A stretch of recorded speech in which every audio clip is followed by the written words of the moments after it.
Meron na kayong total of 30,000. Bibigyan ko kayo ng 20,000! Pera o kahon?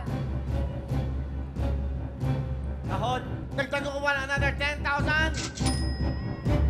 10,000! Pera o kahon? Taho. What? Taho. Taho! Taho! Diyos ko, gabi na, nagtataho pa. Grabe na 24 oras na. Taho. Okay. Okay lang. So what? Tahong. Tahong! Okay. Taho, tahong.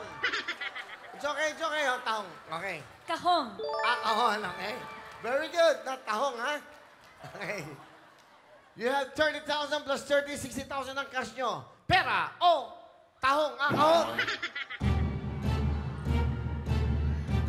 Kahon. Kahon ang napili na. Tingnan natin ang laman ng kahon. Box po. Dali. Bigyan mo nga ng pera yung bata ngayon, special. Awa naman. Okay na, okay na. O, ito, pambili nyo na. Ha? Okay. Okay, ha? O, dagdag nyo na, 3,000 na, ha? Bago mo yan, ha? Pambili mo, ha? Pera o kahon! Box. Ano? Kahon. Kahon! Ang laman ng kahon ay... Pinagpalit sa 30,000! Nagpera na! Nagkahon pa! Ang laman ng kahon! Ang laman ng kahon ay...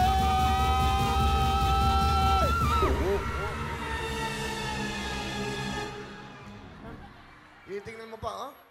Walang laman.